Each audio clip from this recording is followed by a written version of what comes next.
하나님 아버지, 우리를 진리로 인도하여 주셔서 평생토록 하나님을 예배하며 살아가게 하여 주시니 참으로 감사합니다. 하나님 앞에 나온 우리들에게 은혜를 베풀어 주셔서 하나님을 예배하는 동안에 성령의 능력으로 우리의 영혼이 새롭게 되어질 수 있도록 주께서 인도하여 주옵소서. 예수 그리스도의 이름으로 기도하옵나이다. 아멘. 찬송가 370장입니다. 찬송가 370장입니다.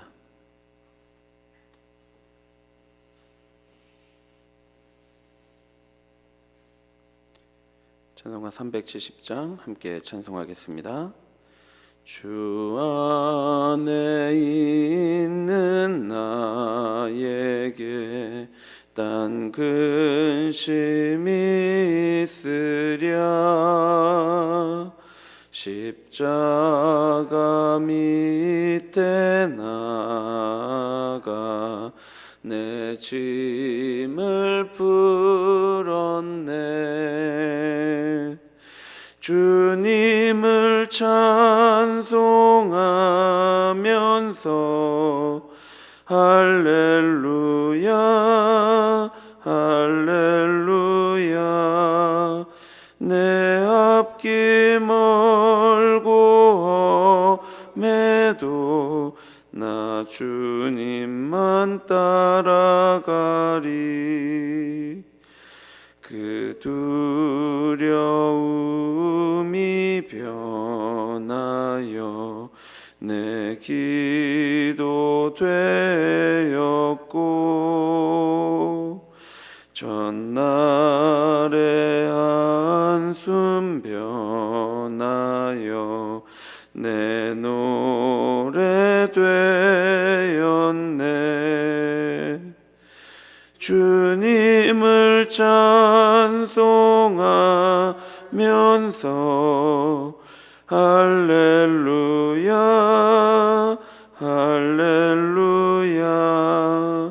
내 앞길 멀고 험해도 나 주님만 따라가리.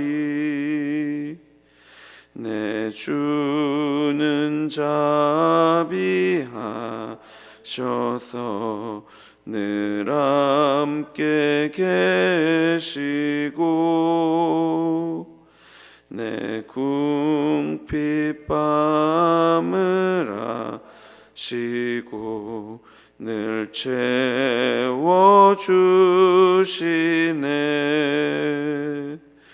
주님을 찬송하면서 할렐루야 할렐루야. 내 앞길 멀고 험해도 나 주님만 따라가리. 내 주와 맺은 언약은 영불변하시니,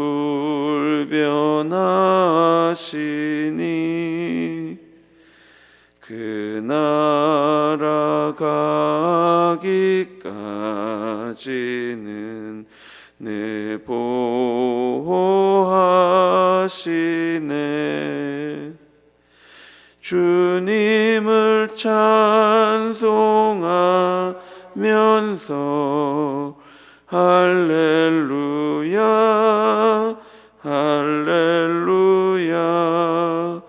내 앞길 멀고 험해도 나 주님만 따라가리.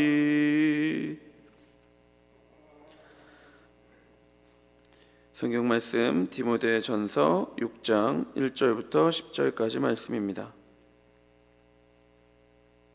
디모데전서 6장 1절부터 10절까지 말씀입니다. 디모데전서 6장 1절부터 10절까지 한 절씩 교독하겠습니다. 물은 멍에 아래에 있는 종들은 자기 상전들을 범사에 마땅히 공경할 자로 알지니 이는 하나님의 이름과 교훈으로 비방을 받지 않게 하려 함이라.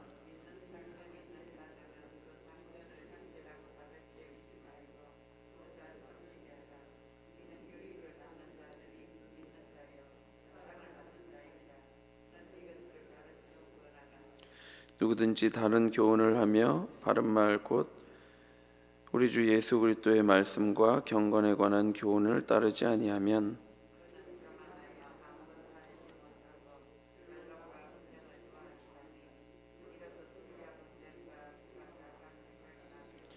마음이 부패하여지고 진리를 잃어버려 경건을 이익의 방도로 생각하는 자들의 다툼이 일어나느니라.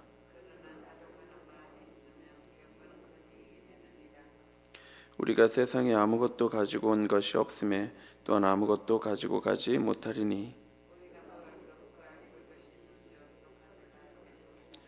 부하려 하는 자들은 시험과 울무와 여러 가지 어리석고 해로운 욕심에 떨어지나니 곧 사람으로 파멸과 멸망에 빠지게 하는 것이라. 돈을 사랑함이 일만하게 뿌리가 되나니 이것을 탐내는 자들은 미혹을 받아 믿음에서 떠나 많은 근심으로써 자기를 찔렀도다. 아멘. 당시 교회는 가정에서 모여 예배를 드렸습니다. 그래서 교회가 가족이라는 개념이 낯설지 않았습니다. 디모데전서 5장 1절에서 2절을 보아도 교회를 가족의 개념으로 말씀하고 있죠. 따라서 교회에서는 유대인이나 헬라인이나 종이나 자유인이나 남자나 여자나 다 그리스도 예수 안에서 하나입니다. 그런데 당시에는 노예 제도가 있었습니다. 이런 상황 속에서 예수 그리스도 안에서 차별이 없음을 알게 된 노예인 성도들은 이 가르침을 남용하여서 믿는 주인을 가볍게 여기는 일들이 발생했습니다. 그러자 바울은 믿는 주인을 가진 종들이 신앙을 근거로 주인을 쉽게 대해서는 안 된다고 가르치고 있습니다. 1절입니다. 물은 멍에 아래에 있는 종들은 자기 상전들을 범사에 마땅히 공경할 자로 알지니 이는 하나님의 이름과 교훈으로 비방을 받지 않게 하려 함이라. 바울은 종들을 멍에 아래 있는 자들이라고 부르고 있습니다. 멍에는 동물에 묶어서 동물을 제어하는 데 사용하는 틀을 말합니다. 이는 당시 로마 사회의 종들을 묘사하는 표현이지요. 당시 종들은 주인의 소유였고 주인이 시키는 일은 무엇이든지 해야 했습니다. 종이 주인의 명령대로 행하지 않으면 주인은 폭력을 행사할 수도 있었습니다. 로마의 노예 제도에서 주인은 자기 종에 대해 막대한 권력을 가지고 있었습니다. 주인이 원하면 종의 목숨을 거둘 수도 있었죠. 얼핏 보면 바울이 이런 로마 사회의 노예 제도를 지지하는 것처럼 보일 수도 있습니다. 그러나 사도 바울은 곳곳에서 그리스도인은 예수 그리스도 안에서 차별이 없음을 말했습니다. 다만 오늘 본문에서 바울은 불의한 제도와 사회적 불평등에 대해서 말하고 있지 않습니다. 본문은 노예제도에 대한 도덕적 평가를 하려고 하는 본문이 아닙니다. 바울은 다만 그리스도인 종들에게 그들이 처한 상황 속에서 어떻게 그리스도를 따라야 하는지 가르치고 있는 것입니다. 종들은 자기 상전을 마땅히 공경할 자로 알고 섬겨야 합니다. 왜냐하면 하나님의 이름과 교훈으로 비방을 받지 않게 하려 함입니다. 물론 상전이 종에게 하나님께서 금하신 것을 하라고 명령한다면 그리스도인 종은 그 권위에 저항해야 합니다. 그러나 하나님의 율법을 어기지 않고 상전의 명령에 순종할 수 있다면 그리스도인 종은 그의 권위를 존중하며 순종해야 합니다. 오늘날 우리들도 마찬가지입니다. 우리는 살아가면서 믿지 않는 윗사람을 만날 수 있습니다. 그때 권위자를 마땅히 공경하여 순종하려고 하는 태도를 보여야 합니다. 그리고 때때로 그 권위자의 지시가 다소 불합리하다 하더라도 하나님의 뜻을 어기지 않는 경우라면 순종하여야 합니다. 따라서 성도들은 사회에서 더 수고해야 하고 때로는 더 희생해야 할 때도 있습니다. 그럼에도 성도는 하나님이 주신 권위를 존중하고 순종하는 태도로 살아갑니다. 왜냐하면 이러한 우리의 삶의 모습을 통해 하나님의 이름과 가르침에 욕이 돌아가지 않도록 하기 위함입니다. 반대로 묵묵히 성실하게 순종함으로 살아가는 성도들의 삶은 하나님의 이름과 말씀을 영광스럽게 할 것입니다. 그런데 당시 믿지 않는 상전을 섬기는 종들은 어떤 면에서 혼란스러웠을 수도 있습니다. 왜냐하면 복음은 종과 상전을 모아 교회에서 함께 예배드리도록 했기 때문입니다. 그래서 바울은 믿는 상전을 섬기며 혼란스러워하는 종들에게 다음과 같이 권면합니다. 2절입니다. 믿는 상전이 있는 자들은 그 상전을 형제라고 가볍게 여기지 말고 더 잘 섬기게 하라. 이는 유익을 받는 자들이 믿는 자요 사랑을 받는 자임이라. 너는 이것들을 가르치고 권하라. 바로는 에베소서 6장에서 상전들에게 종들을 대할 때 그들에게 위협을 가하지 말라고 말합니다. 그리고 상전과 종 모두 한 하나님을 섬기고 있다는 것을 기억하라고 말했지요. 그리고 빌레몬서에서는 빌레몬에게 종인 오네시모를 대할 때 형제처럼 맞이하라고 말했습니다. 따라서 상전들은 종을 대할 때 형제처럼 존중하며 대해야 합니다. 그러나 바울은 종들에게 그렇지만 너희가 상전을 대할 때는 형제라고 해서 가볍게 여기지 말고 오히려 더 잘 섬기라고 말합니다. 왜냐하면 종이 섬길 때 이익을 얻는 이들이 동료 성도요 사랑하는 사람이기 때문입니다. 바울이 그리스도 안에서 한 형제가 된 상전을 대할 때 가볍게 여기지 말고 더욱더 잘 섬기라고 말하는데 그 이유는 당시 로마 세계의 질서가 그렇기 때문이 아니라 종의 섬김으로 인해 유익을 얻는 자가 믿음의 형제이며 사랑하는 형제이기 때문이라고 말하는 것입니다. 따라서 우리가 서로 섬기고 사랑해야 하는 이유는 그리스도 안에서 한 형제이기 때문이라고 말하는 것이죠. 바울은 지금까지 말했던 내용들, 즉 이것들을 가르치고 권면하라고 말합니다. 그리고 이제 다시 거짓 교사들에 대한 경고로 그 이야기를 돌아가고 있습니다. 만일 바른 교훈으로 가르치지 아니하면 어떻게 됩니까? 3절에서 5절 말씀입니다.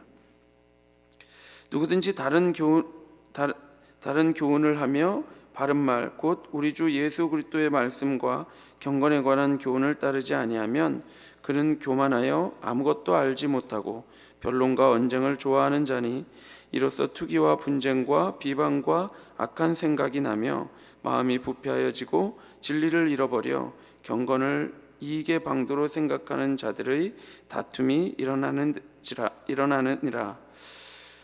지금까지 바울이 가르친 바른 교훈, 즉 그리스도의 말씀과 경건에 관한 교훈을 따르지 않고 거짓 교사들의 다른 교훈을 따른다면 그는 교만하여진다고 말합니다. 아무것도 알지 못하고 변론과 언쟁만 좋아하게 되죠. 그래서 투기와 분쟁을 일삼다가 결국은 마음이 부패하여져서 진리를 잃어버리게 된다고 말합니다. 요약하자면 다른 교훈은 교만을 낳고 그 교만은 무지와 분쟁을 낳습니다. 그러면 결국 진리를 잃어버리게 되지요. 예수 그리스도의 복음을 바르게 배우지 못하고 거짓 교훈을 가르치는 자들은 교만해집니다. 이는 자기 자신을 매우 높이 평가하는 모습으로 교만에 취해 있는 모습입니다. 그러나 이들은 실제로 아무것도 알지 못하고 변론하고 언쟁하는 것을 좋아하죠. 이는 말싸움을 즐긴다는 의미입니다. 거짓 교사들은 분열을 즐깁니다. 말로 맹렬히 비난하고 사람들을 욕합니다. 무엇보다 그들은 악한 생각을 품습니다. 그러니 마음이 부패해지고 진리를 잃어버린 사람들 가운데 다툼이 계속해서 일어날 수밖에 없는 것입니다. 그 결과 마음이 부패해진 이들은 경건을 이익의 방도로 생각하게 됩니다. 이는 거짓 교사들이 자기 배를 불리기 위해 일을 한다는 것이지요. 거짓 선생들은 경건을 물질적 이익의 방도로 여깁니다. 참된 경건이 큰 이익이 되는 것은 맞습니다. 그러나 참된 경건은 거짓 선생이 생각하는 것처럼 물질적 이익이 아니라 자족할 줄 아는 영적인 큰 이익을 얻게 하지요. 6절에서 8절입니다. 그러나 자족하는 마음이 있으면 경건은 큰 이익이 되느니라. 우리가 세상에 아무것도 가지고 온 것이 없음에 또한 아무것도 가지고 가지 못하리니 우리가 먹을 것과 입을 것이 있은즉 족한 줄로 알 것이니라. 자족할 줄 아는 마음은 그야말로 우리에게 가장 큰 영적인 유익 중 하나입니다. 이 땅을 살아가는 사람들은 언제나 배가 고픕니다. 언제나 부족하고 그래서 언제나 불평거리가 많습니다. 그러나 경건한 자들은 작은 것에 만족할 줄 알고 그것을 누리고 감사하며 살아가지요. 모든 것은 하나님께서 주시는 선물입니다. 따라서 그분께서 주시는 그 정도가 내게 가장 적합한 정도인 줄 알고 하나님께서 많이 주시든지 적게 주시든지 그것으로 만족하고 감사하며 살아가는 것입니다. 자족하는 마음을 가진 성도는 사람이 이 세상에 빈손으로 왔다가 빈손으로 간다는 것을 잘 알지요. 따라서 성도는 물질에 많고 적고에 따라서 기뻐하거나 슬퍼하지 않습니다. 사랑하는 성도 여러분, 우리의 풍성함을 결정하는 것은 더 많은 소유와 재산이 아닙니다. 아무리 많은 소유와 재산이 있어도 그 마음이 탐욕으로 가득 차서 자족하는 마음이 없다면 그 사람은 많은 것을 두 손에 쥐고도 풍성함을 누리지 못할 것입니다. 그러나 우리에게 먹을 것과 입을 것만 있을지라도 자족하는 마음이 있는 성도는 그것으로 족한 줄 알고 풍성함을 누리며 살아가지요. 그러니 우리 마음에 부함을 목적으로 삼고 살아가는 자들은 어떻겠습니까? 9절에서 10절입니다. 부하려 하는 자들은 시험과 올무와 여러 가지 어리석고 해로운 욕심에 떨어지나니 곧 사람으로 파멸과 멸망에 빠지게 하는 것이라.